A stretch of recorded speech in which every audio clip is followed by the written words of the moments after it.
E a inflação desacelerou em junho, mas o preço dos alimentos e bebidas mantiveram a tendência de alta dos meses anteriores. Os maiores aumentos vieram da batata inglesa e do leite longa-vida. Os dados do IBGE mostram que a inflação oficial do Brasil ficou em 0,21% em junho, o que representa uma queda com relação a maio, quando o avanço foi de 0,46%. O índice subiu em quase todas as regiões do país, com destaque para Goiânia, Belo Horizonte e Rio Branco. Os únicos lugares com recuo na taxa foram Salvador, Recife e Porto Alegre. Dos 9 grupos pesquisados pelo Instituto, 8 tiveram alta nos preços. O setor que registrou o maior aumento foi o de saúde em cuidados pessoais, com variação de 0,54%. Mas o maior impacto veio da alimentação e bebida, que subiu 0,44% na comparação com maio. No setor, as maiores altas foram da batata inglesa, que disparou mais de 14%, seguido por leite longa-vida, café moído e arroz. Do outro lado, as maiores quedas foram da cenoura, cebola e frutas. O único grupo com queda nos preços foi o de transportes. O setor foi impactado principalmente pela passagem aérea, que recuou quase 10% no último mês. E este foi o subitem com maior impacto individual na inflação de junho. Entre os combustíveis, a gasolina e o etanol subiram de preço no último mês, enquanto o óleo diesel e o gás veicular registraram queda. Com o resultado de junho, o IPCA acumula alta de quase 2,5% em 2024. Nos últimos 12 meses, a taxa é de 4,23%. A meta para a inflação é de 3%, com tolerância de 1 ponto percentual e meio. Desta forma, o índice está dentro do intervalo permitido, entre 1,5% e 4,5% ao ano. E para comentar mais sobre a inflação, a gente recebe agora o professor de Economia do IBMEC São Paulo, Renato Velloni. Professor, muito boa noite para você, muito obrigada pela participação. Eu já quero começar falando com o senhor sobre o setor dos transportes, que chama bastante atenção, porque a gente já viu nesse mês a gasolina entre os itens ali que mais impactaram na inflação.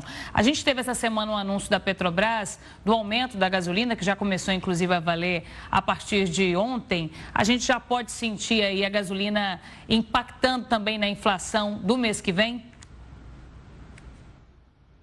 Boa noite, Xará. Boa noite, Gustavo.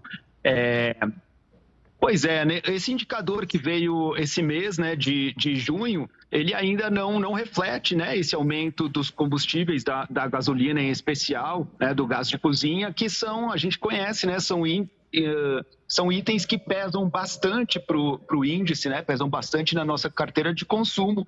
Então, para os próximos 2 meses, né, em geral, leva uns 2 meses para esse aumento ser completamente refletido no indicador. Então, a gente pode esperar aí para os próximos indicadores de julho e agosto um índice mais pressionado do que esse que veio no mês de junho, né, de 0,21. Renato, pegando esse gancho que você falou, então, de julho e agosto, uma tendência aí pressionando os preços. A gente pode chegar no final do ano fora da meta ou você ainda acredita que a gente deve ficar na meta aí de até 4,5%? Ou essa pressão e a situação, tanto interna quanto externa, coloca em risco? Olha, tem sempre o risco, né? Mas as probabilidades hoje são baixas, tá? Com as informações que a gente tem hoje, não é de se imaginar ou fazer alguma, né, trabalhar seriamente com a hipótese de que a inflação de 2024 fique acima de 4,5%.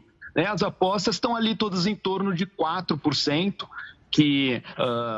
apesar de ser uma inflação baixa para os nossos padrões brasileiros, né, é 1% acima do centro da meta.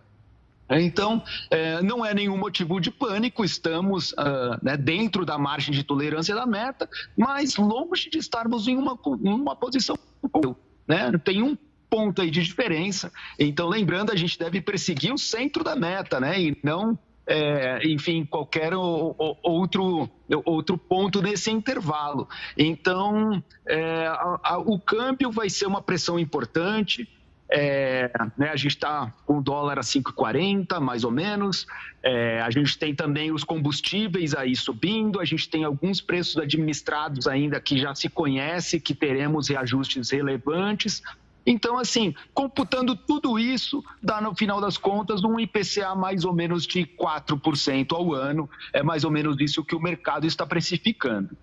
Renato, o que explica essa desaceleração da inflação nesse momento, principalmente? Alguns itens como passagens aéreas, por exemplo, têm contribuído. A gente viu que elas aumentaram bastante no mês passado, agora deram uma desacelerada, embora a gente não consiga ver muito claramente quando se fala em desaceleração no preço das passagens aéreas, mas isso pode ter colaborado de alguma forma também?